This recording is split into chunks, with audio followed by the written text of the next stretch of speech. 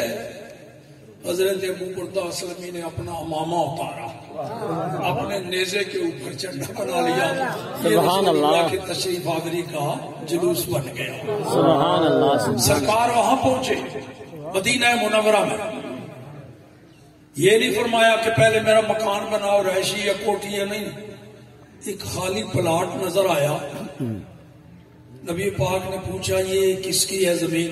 بتایا کہ حضور یہ 2 انصاری یتیم بھائی ہیں، ان کا والد فوت ہو گیا ہے، یہ ان کی ہے۔ فرمایا ان کو بلاؤ۔ آئے، نبی پاک نے فرمایا سامنونی، میرے ساتھ ریٹ طے کرو اس کا، میں یہاں اللہ کا گھر بنانا چاہتا ہوں، سبحان اللہ مسجد بنانا چاہتا ہوں، اللہ کا گھر۔ انہوں نے کیا کہا؟ یا رسول اللہ ہم اس کی قیمت اللہ سے لیں گے۔ عاشقان رسول تھا۔ سبحان اللہ نبی پاک نے صدیق اکبر کو فرمایا ان کو ثواب مل گیا ہے لیکن پھر بھی یتیم ہے، اے ابو بکر تو اپنی جیب سے اس پلاٹ کی قیمت ادا کر۔ سبحان اللہ وہ پلاٹ لیا، اپنی رہائش کوئی نہیں بنائی، گھر نہیں، ابھی سب سے پہلے مسجد۔ تو معلوم ہو گیا کہ مسجدیں تعمیر کرنا اور مدرسے بنانا یہ ہمارے آقا کی سنت ہے، آقا کا طریقہ ہے۔ مسجد بن گئی تو ساتھ ہی مدرسہ بھی بنایا۔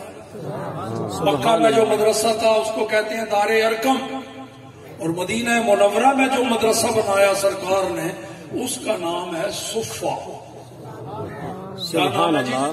صفہ۔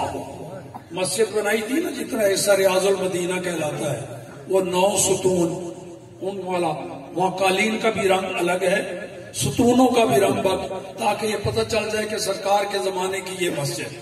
تو اس کے ساتھ ہی ایک تھڑا سا بنا ہوا ہے، یہاں یہ رسول اللہ نے مدرسہ بنا دیا، نیچے کھجور کا ایک تنا ایک وہ ستون بنا دیا، اوپر کھجور کے پتوں کی چھت ڈال دی، دارالعلوم صفہ بن گیا۔ سبحان اللہ سبحان اللہ وہاں پڑھنے والے طالب علموں کو اصحاب صفہ کہا جاتا ہے، اور ان کے مانیٹر کا نام ہے ابو ہریرہ۔ سبحان اللہ سبحان اللہ اللہ کیسا شاندار مدرسہ نبی پاک نے بنایا۔ آپ کو بھی مبارکباد ہو، آپ بھی مدرسے کی تعمیر مل گئی۔ بتایا ہے کہ یہ رسول اللہ کی سنت، حضور کی سنت پر عمل کرنے کا آپ کو موقع مل رہا ہے، اللہ کا شکر ادا کرو۔ کوٹھیاں تو بناتے رہتے ہیں لوگ، کئی کنالوں میں کوٹھیاں، محلات، یہ وہ آگے پیچھے، لیکن وہ مبارکباد کے تو لائق نہیں ہے۔ مبارکباد کے لائق تو وہ لوگ ہیں جو مسجدیں بناتے ہیں یا مدرسے۔ بہترین انعام دنیا میں بھی آخرت میں بھی۔ تو میں نبی پاک صلی اللہ تعالی علیہ وسلم نے وہ مدرسہ بنا دیا، وہ ایسا عجیب و غریب مدرسہ تھا۔ میں آج تقریر نہیں کر رہا، ایسے آپ سے ذرا بات چیت کر رہا ہوں۔ کتاب آپ نے سنے اچھے اچھے خطیبوں کے، ماشاءاللہ، اللہ تعالیٰ ان پر عمل کی توفیق عطا فرمائے۔ میں تو آپ سے جیسے آپ بیٹھ کے میٹنگ ہوتی ہے نا گل بات کر رہا ہوں۔ اللہ اکبر، وہ ایسا مدرسہ تھا جی، اس جیسا کوئی مدرسہ پوری کائنات میں آپ کو نہیں ملے گا۔ سبحان اللہ سبحان اللہ آپ کہیں گے کیا بات ہے جی، اس جیسا نہیں ملے گا؟ وہ کئی کنالوں میں مدرسے بنے ہیں، 6 منزلہ 7 منزلہ، سنگ مرمر لگا ہوا ہے، اے سی چل رہے ہیں، تو کہتا ہے اس جیسا مدرسہ کوئی نہیں۔ صاحب مدرسہ بلڈنگوں عمارتوں کا نام نہیں، مدرسہ ہے اللہ کی معرفت کا علم سکھانے کا نام۔ جہاں یہ ہو وہ مدرسہ۔ سبحان اللہ اللہ اکبر یا رسول اللہ یا رسول اللہ۔ چاہے وہ جنگل میں ہو، چھت ہو کہ نہ ہو، وہی مدرسہ ہے۔ مگر وہ مدینے کا جو مدرسہ تھا نا، مدنی مدرسہ صفہ، اس کی خصوصیت یہ آپ خود مانیں گے، میرے تائید کریں گے، واقعی اس جیسا مدرسہ کوئی نہیں۔ اب دیکھو نا جی، مدرسے بناتے ہیں، یہاں بھی آپ مدرسہ بنا رہے ہیں، اللہ تعالیٰ یہ جلد مدرسہ مکمل بھی ہو جائے، آباد بھی ہو جائے۔ وہاں استاد رکھے جائیں گے، کئی استاد ہوں گے، جناب یہ استاد قرآن حفظ کرانے والا ہے، یہ قاری بنانے والا ہے، یہ علم صرف پڑھانے والا ہے، یہ علم نحو پڑھانے والا ہے، یہ فقہ پڑھانے والا ہے، یہ اصول فقہ پڑھاتا ہے، یہ عقائد پڑھاتا ہے، یہ تفسیر پڑھانے والا استاد ہے، یہ حدیث پڑھانے والا۔ ہر فن کا ایک اسپیشلسٹ استاد ہوتا ہے۔ پڑھاتے ہیں، سبحان اللہ، اور کتابیں بھی. قرآن کی تفسیر پڑھنی ہے اس کے لیے الگ کتابیں ہیں، نبی پاک کی حدیث کی کتابیں الگ ہیں، فقہ کی کتابیں الگ ہیں، صرف کی الگ ہیں، نحو کی الگ ہیں، علم بلاغت کی الگ الگ کتابیں، کورس ہے. وہ ایسا عجیب و غریب مدرسہ جی، وہاں کوئی کتابیں نہیں، سارے علوم کے لیے ایک ہی کتاب، سبحان اللہ، صرف بھی، نحو بھی، تاریخ بھی، جغرافیہ بھی، سائنس بھی، فقہ بھی، اصول بھی، فلسفہ بھی، منطق بھی، ایک ہی کتاب وہاں نصاب میں شامل ہے، اور ایک ہی معلم پروفیسر بھی صرف ایک ہی پڑھانے والا. سبحان اللہ، سبحان اللہ، نصاب کی کتاب بھی ایک قرآن پاک، پڑھانے والے معلم بھی جن کی رب نے ڈپٹی لگائی تھی وہ بھی ایک، محمد الرسول اللہ. صلی اللہ علیہ وسلم. ایک ہی کتاب نصابی، ایک ہی پڑھانے والا، اسی مدرسے سے، اسی ایک ہی استاد سے پڑھ کے، ایک ہی نصابی کتاب پڑھ کے حضرت ابو عبیدہ بن الجراح اور خالد بن ولید جیسے جرنیل پیدا ہوئے. سبحان اللہ، ماشاء اللہ، ماہر جرنیل وہیں سے پڑھ کے سنتا سے، وہی کتاب اسی استاد سے پڑھ کر ابو ہریرہ جیسے حافظ الحدیث پیدا ہوئے.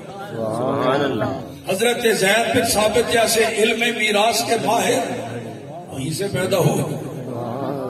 ابو بکر صدیق جیسے ماہر مدبر سیاست دان اسی مدرسہ سے پیدا ہوئے. وہی ایک ہی کتاب پڑھی اسی استاد سے، اسی کلاس سے. جناب فاروق اعظم جیسا سخت گیر منتظم، سخت گیر حاکم، کنٹرولر، عادل، منصف، وہی نصاب پڑھ کے اور امور تجارت اور معاشیات کا ماہر عثمان غنی رضی اللہ تعالیٰ عنہ، وہ بھی اسی کتاب سے، سبق بھی ایک، کتاب بھی ایک، پڑھانے والا بھی ایک، اور وہی اسی مدرسے سے وہی کتاب پڑھ کے اسی استاد سے مولا علی شیر خدا جیسا جسٹس چیف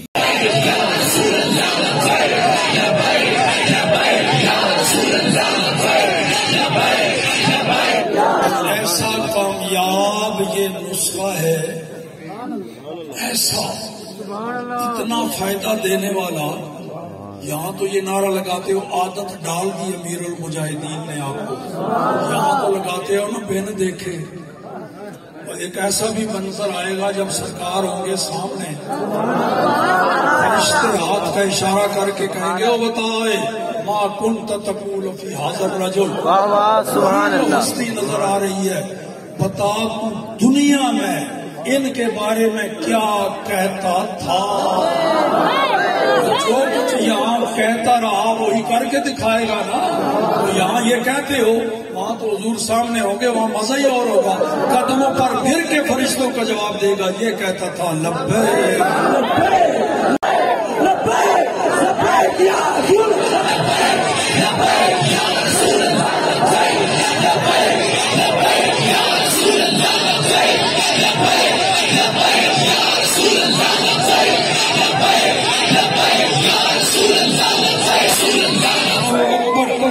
اس میں کہنا نہیں پڑتا جی ہاتھ اٹھاؤ. چھوٹا بچہ جو ابھی بولنا اس نے شروع نہیں کیا تو بوڑھے میں لیٹا ہوا ہے یا ماں کے گلے لگا ہوا ہے، دودھ پی رہا ہے، یہ نعرہ اس کے کان میں آئے، بے شک آزما کے دیکھ لو وہ بچہ بھی یوں کر رہا ہے. کیونکہ زور کی نماز ابھی آپ حضرات میں پڑھنی ہے. تو اس واسطے آخر دعوانا ان الحمدللہ رب العالمین.